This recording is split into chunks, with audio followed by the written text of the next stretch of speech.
The Ladder of Divine Ascent. Step 15. On incorruptible chastity and purity which the corruptible achieve through labor and perspiration. That raging mad Mistress Gluttony has just told us that her child is conflict against bodily purity. And this should not astonish us, since that forefather of old Adam teaches us this as well. Because if he had not been conquered by his belly, he would have remained ignorant as to the existence of a wife. This is the reason why those who abide by the first commandment do not succumb to the second transgression, and they remain the children of Adam, being ignorant of what became of Adam after his fall. However, they are brought a little lower than the angels, being under the curse of death. And this has been done to stop evil from becoming immortal, so says the one who is called the theologian. Chastity means that we clothe ourselves with the angelic nature. Purity is the long sought-after dwelling place of Christ, and the heaven on earth of the heart. Innocence is the supernatural rejection of nature, which implies that a mortal and corrupt body is struggling with the heavenly spirits in an amazing way. The one who is pure casts out love with love, and is able to quench the carnal flame by the spiritual fire, the Holy Spirit. Purity is the word that is present in all the virtues. The one who is chaste, even when asleep, has no motions or changes of any sort in his body. The one who is chaste has regularly achieved perfect indifference to variation in bodies. The order and the measure of complete and total purity is to be equally administered to both animate and inanimate beings, rational and irrational. No one who is fully exercised in purity should credit himself with its achievement, because it is impossible for someone to overcome his own inclinations. When one has overcome nature, it should be understood that this is the work of the one who is beyond nature itself, for with certainty the weaker yields to the stronger. The start of purity is the denial of having any association with evil thoughts and dreamless discharges. The middle of purity are motions from a surfeit of food, but without involving dreams and discharges. The final state of purity is the mortification of the body after the mortification of evil thoughts.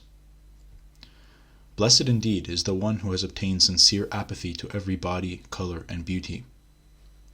It is not the one who has preserved his clay unpolluted that is chaste, but the one whose members are subordinate to his soul. Excellent is the one who is able to continue at liberty from passion even when touched. But still more excellent is the one who is untainted by sights, and who has overcome the fiery flame kindled by the beautiful things of the world by reflection on the beautiful things of heaven.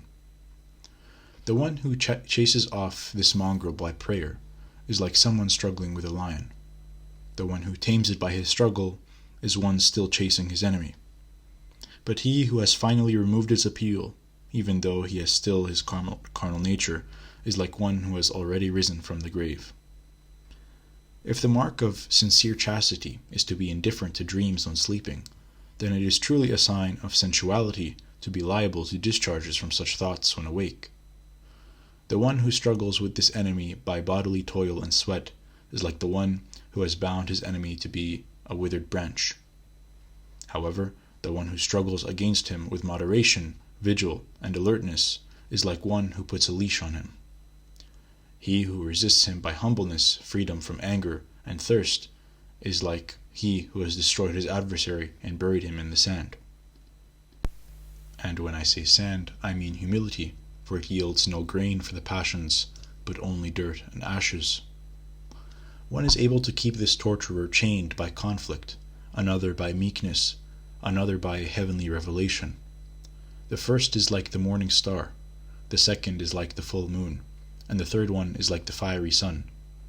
They all have their abode in the heavens, and from the morning dawn comes sunlight, and in the sunlight the sun dawns. So too, with what has been written, we can ponder on it and bring new things to light. A fox feigns being asleep, and the body and demons feign innocence. The first do it to mislead a bird, the latter to ruin a soul. Over the course of your life, never trust your body, and do not depend on it until you are present before Christ. Do not rely on temperance, never to stumble. The one who never ate was expelled from heaven. There are wise men who have correctly defined renunciation, writing that it is violence to the body and a battle with the belly. With novices, stumbles often occur due to luxury. With intermediates, it occurs because of pride, and also from the same reasons that cause beginners to fall. But with those that are drawing near to perfection, it is from judging their neighbor alone. Some have lauded those who are eunuchs by nature, since they are saved from a martyrdom of the body. However, every day I praise those who have made themselves eunuchs by cutting off their evil thoughts, as though with a sword. I have observed people who have stumbled involuntarily, and I have observed people who desire to fall, but cannot. I pity the latter all the more than those who stumble every day, because they long for foul odor, even though they are impotent. The one who falls is worthy of pity, but even more pitiable is the one who causes another to stumble, since he is responsible for both, and he bears the burden of the pleasure enjoyed by the other one as well. Do not suppose you can defeat the demon of sexual immorality by debating with him, because with physical nature on his side, he has the superior argument. The one who has committed himself to struggle against his carnal nature and overcome it by himself fights in vain, because unless the Lord wrecks the house of the body and builds the house of the soul, the man who longs to destroy it has kept vigil and fasted in vain. Bring to the Lord the frailty of your nature, fully admitting your own inability, and you will obtain, without even knowing it, the grace of chastity. In those who are sensual, as a certain person who had experienced this passion personally related to me after he conquered it, there is a sense of a certain kind of love for creatures, and a sort of immodest and heartless spirit which publicly asserts what it feels in the senses of the heart.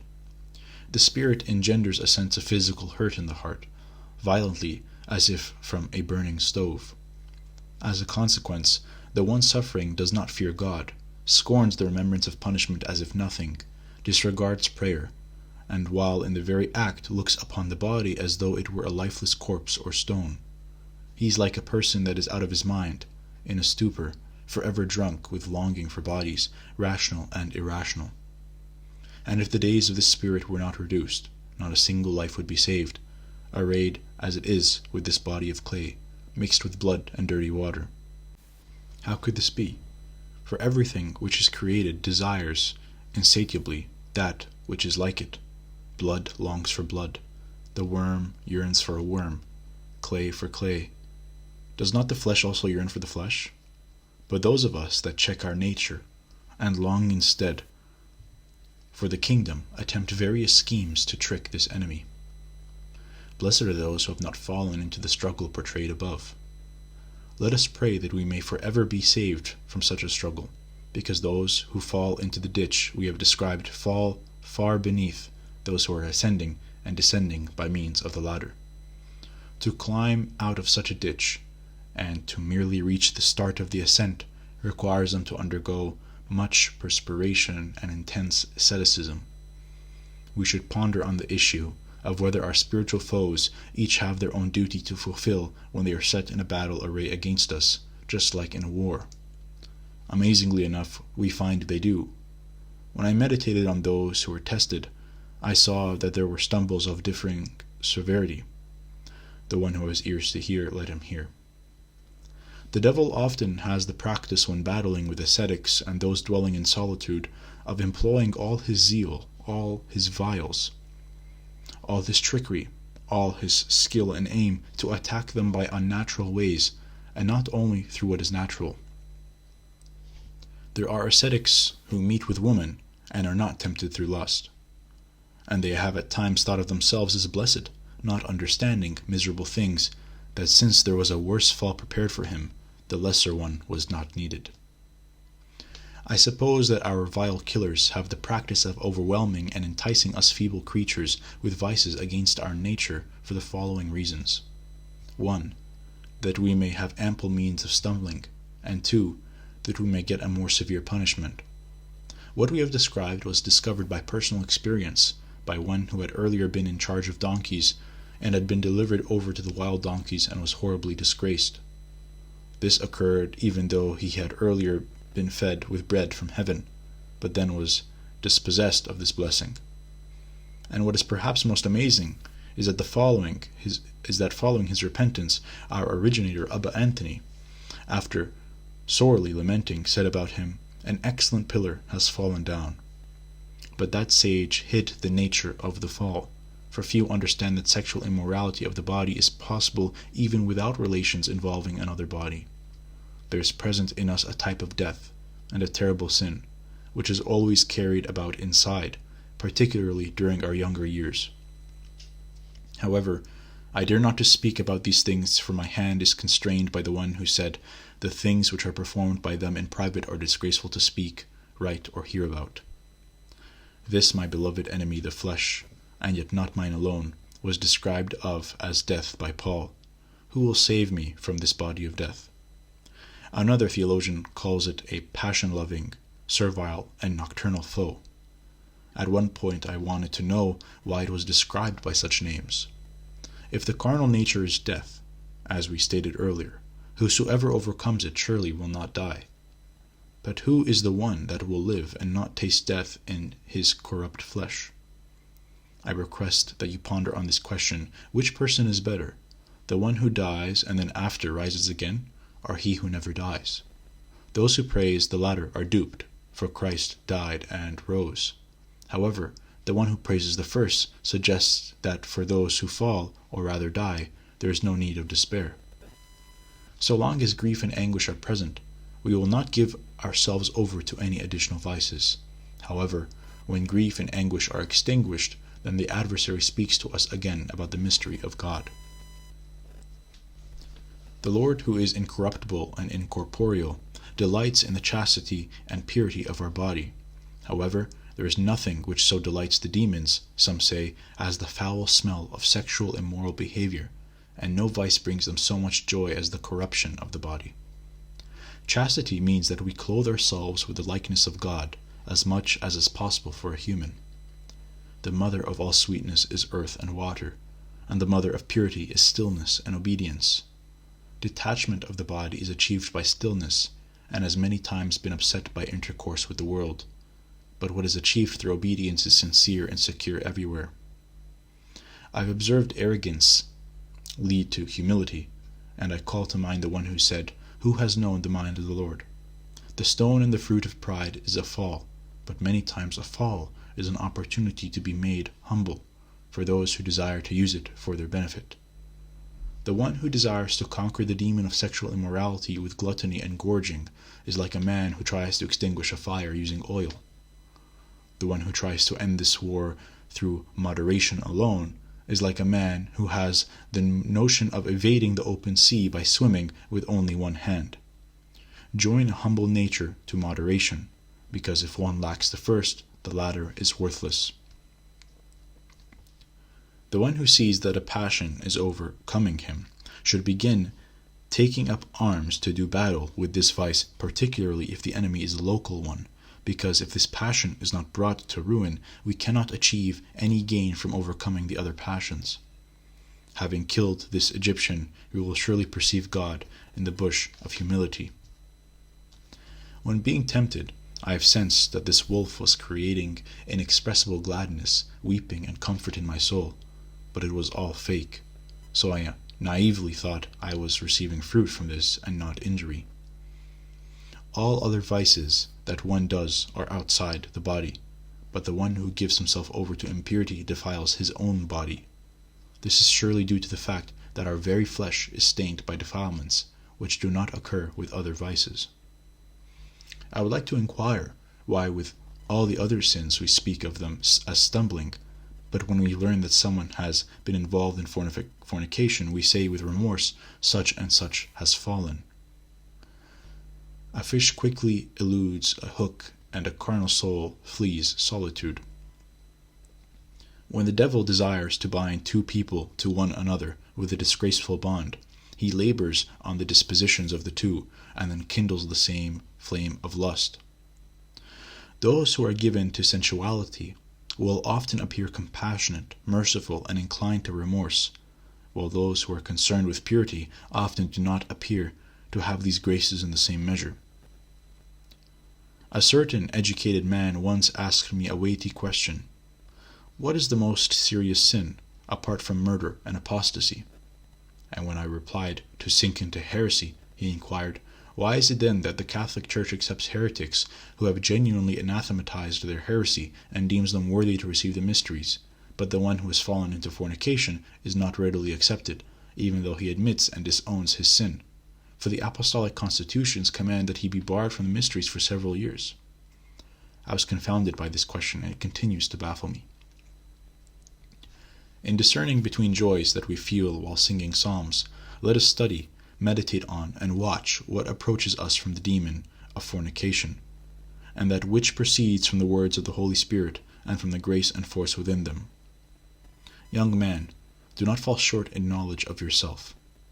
I have observed men pray with all their being on behalf of their loved ones, who really were simply doing so under the impulse of the spirit of fornication, but they supposed they were acting in fulfillment of the law of love.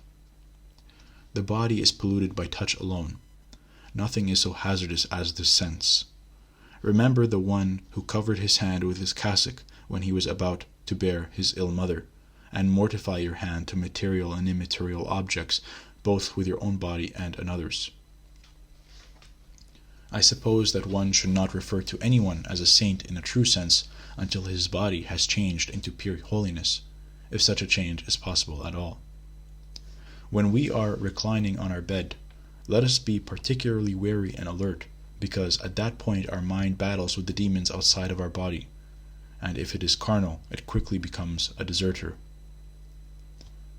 Ever have the remembrance of death and the repetition of the Jesus prayer with you as you go to sleep, and let them remain with you when you arise. You will find nothing else as good as these aids when you sleep. Some suppose that conflict and discharges during sleep only come after eating, but I've seen people who are gravely sick and fast severely also given over to these forms of corruption. One time I inquired from one of the most skilled and honorable monks concerning this, and the holy man described it to me quite clearly. "Discharges while we sleep," said the excellent man, "are from a surfeit of food and from a lax life. They also happen because of our arrogance, when we take pride that we have not had these discharges for some time. They also come from condemning our neighbor. The last instances," he continued, "can even happen to those who are ill." But it may be that all three can happen.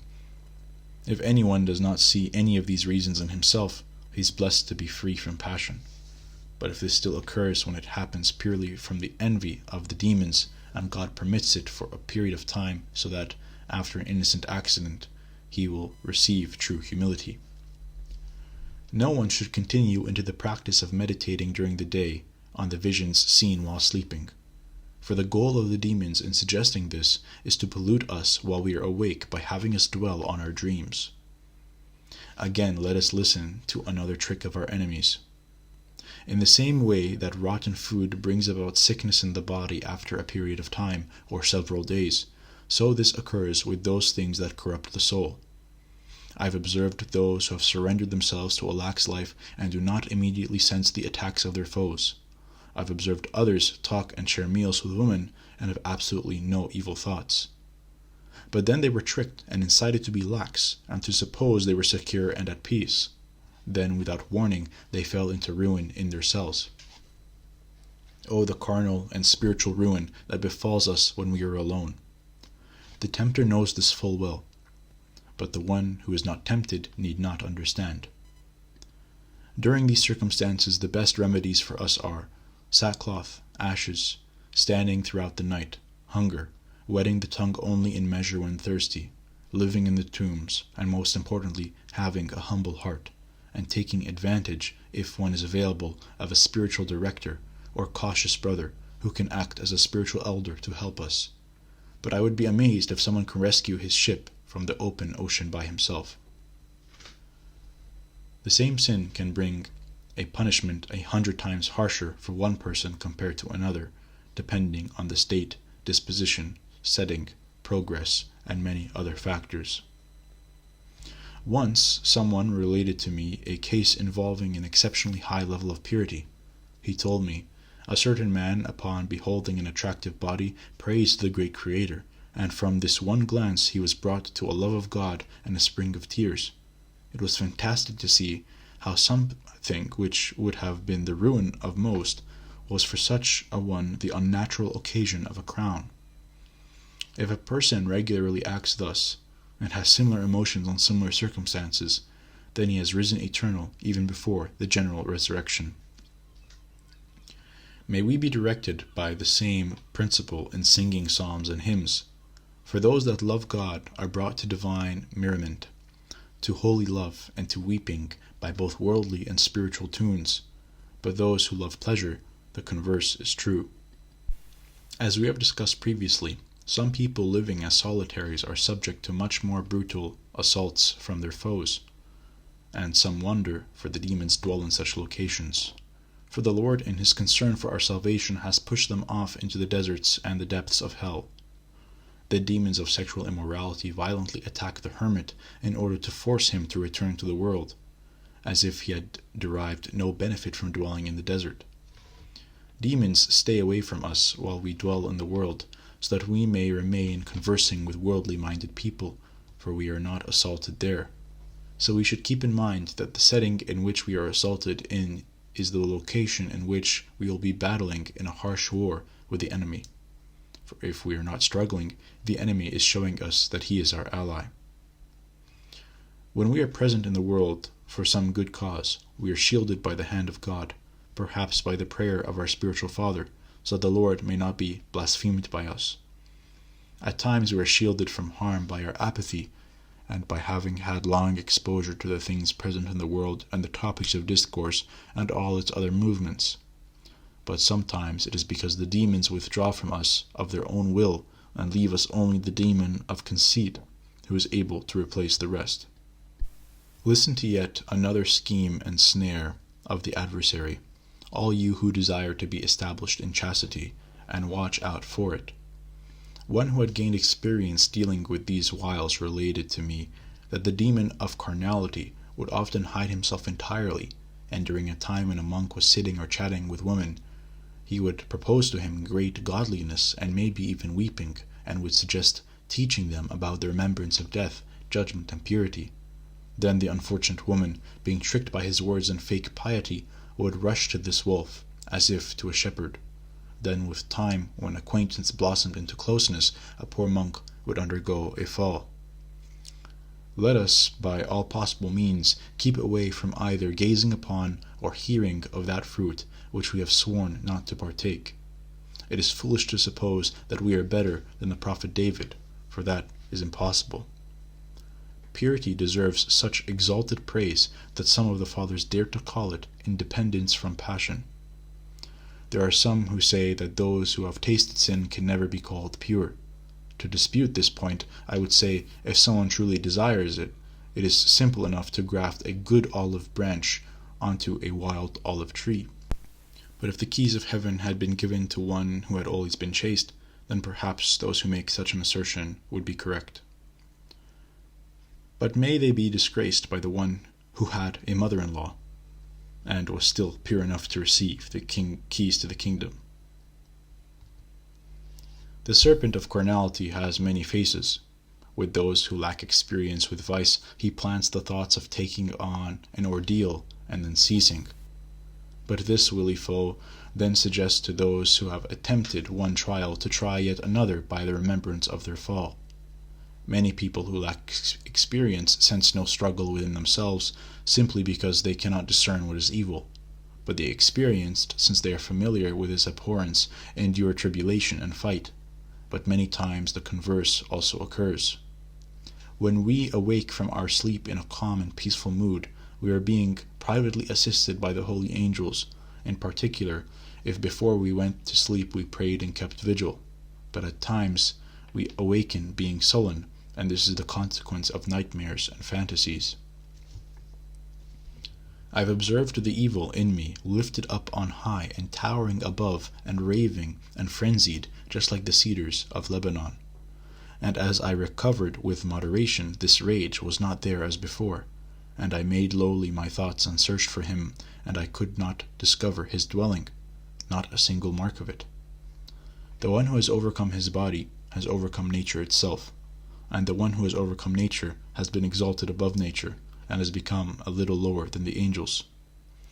It is not extraordinary for the incorporeal to battle with the incorporeal, but it is extraordinary for one clothed in the material and struggling with this antagonistic and wily matter to drive off incorporeal enemies.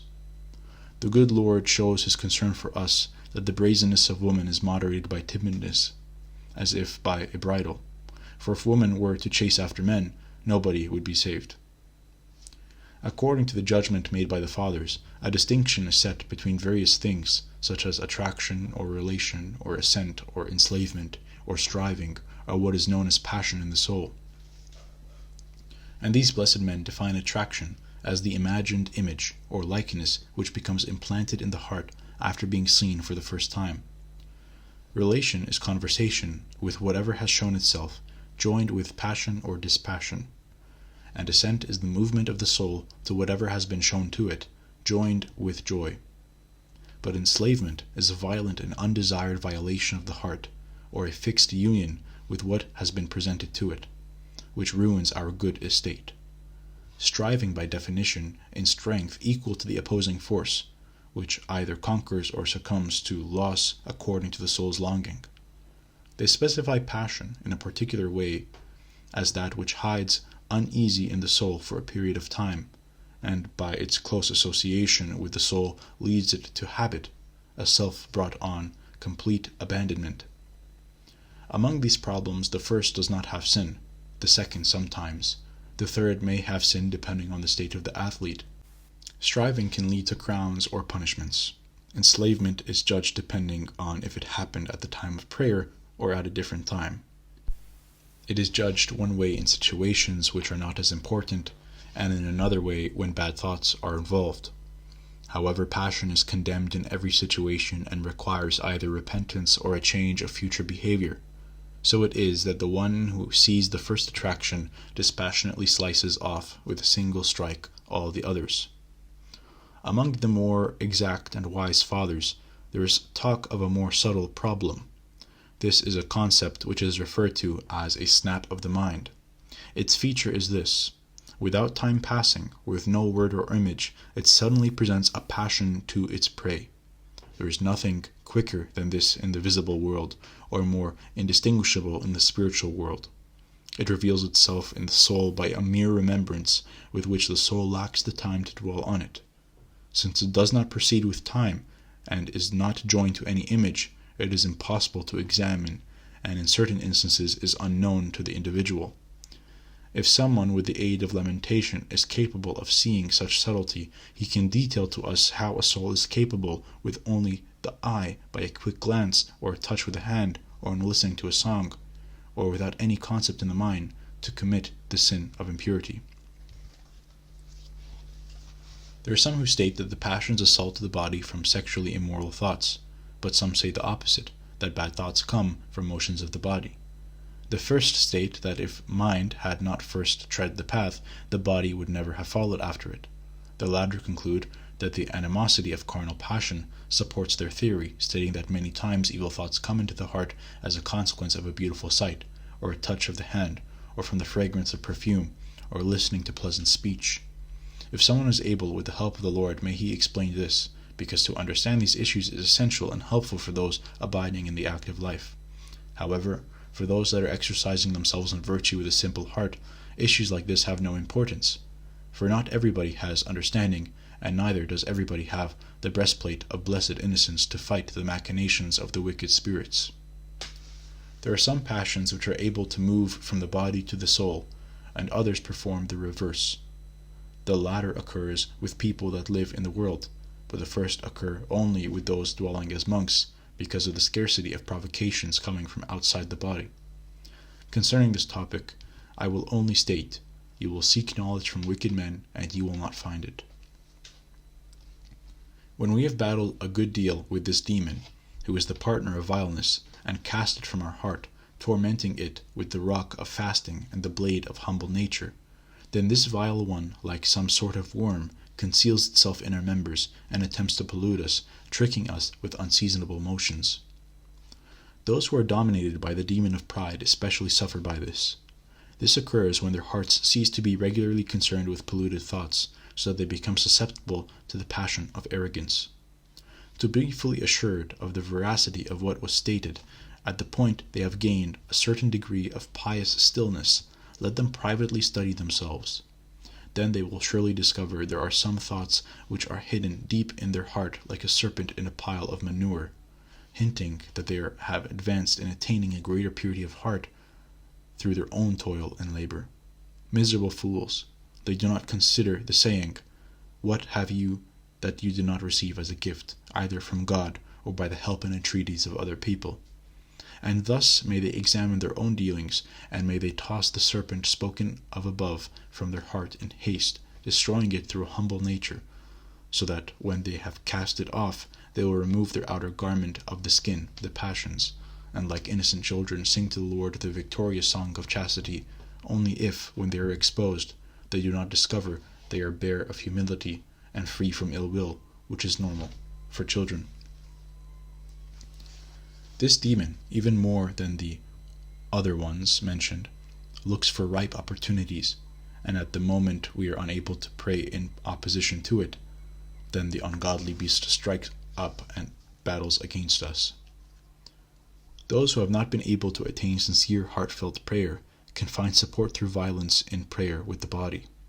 By this I mean extending the hands, striking one's chest, earnestly lifting up one's eyes to the heavens, profound moaning, and many prostrations.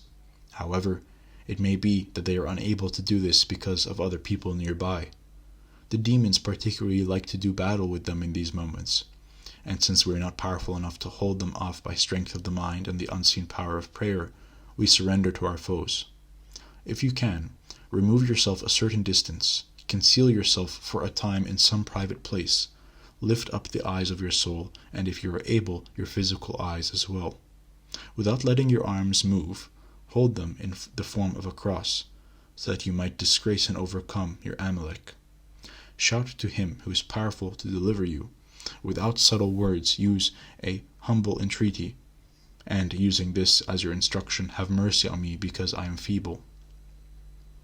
Then you will come to understand by experience the strength of the most exalted, and with unseen aids you will invisibly push back the unseen ones. The one who adapts himself to fight battles by these means will in time be able to rout his enemies purely through spiritual means, for the latter is compensated by God to those who practice the former, and for good reason. In an assembly where I was, I perceived that one of the more eager brothers was being bothered by bad thoughts, due to the fact that he could not find a good place for private prayer. So he set out, as if physically forced, to a location which was suitable for his aim, and there he prepared himself for battling against the enemy with prayer. When I rebuked him because he chose a filthy location, he answered me, "In a dirty spot I prayed to banish dirty thoughts in order to be cleansed of all uncleanliness." Every demon will attempt to cloud our mind, so as to propose what they want, because so long as the mind does not close its eyes, we will not be plundered of its wealth. But the demon of sexual immorality attempts this more than the others.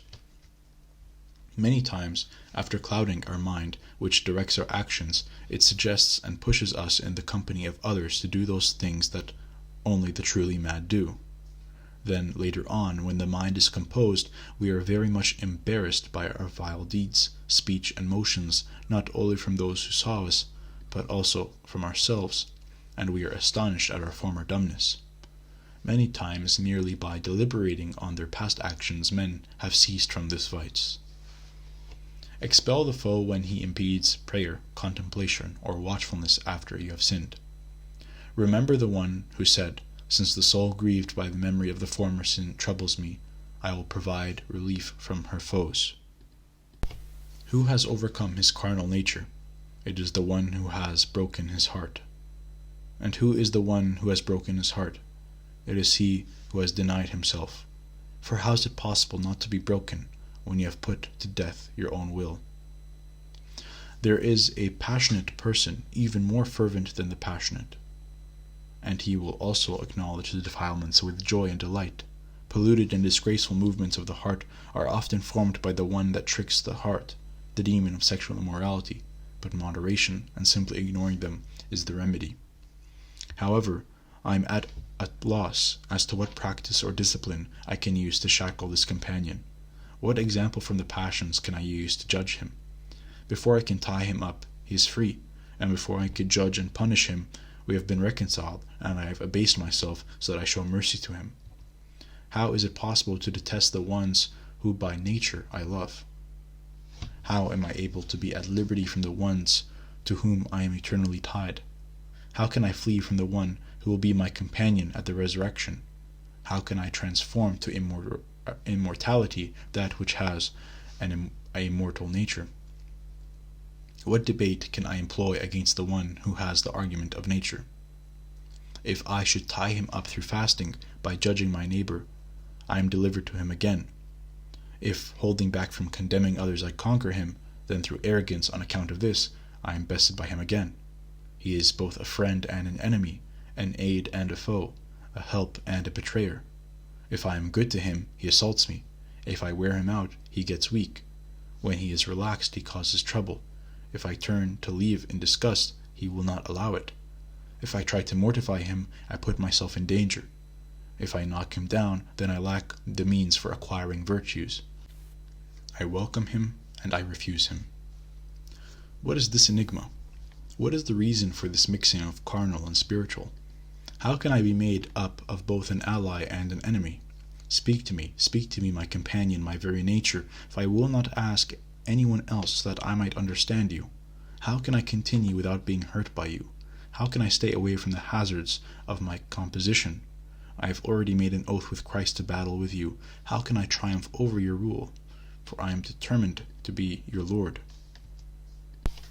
And the body may answer the soul, I will never speak to you of things which you do not know, but instead those things which we both understand. Within is my Father, conceit. The flame which I feel from outside comes from pleasing me and from ease. The flame inside which burns comes from former comforts and actions. Once I have conceived, I breed sins, and when they are born, they give birth to death or despondency. If you prevent your appetite from eating, you have shackled my feet from moving forward. If you are yoked with obedience, you have cast off my yoke. If you become humble, you will strike off my head. This prize is the 15th triumph. The one who has attained it while abiding in the flesh has already died and been resurrected. From here on he will have a foretaste of the coming immortality.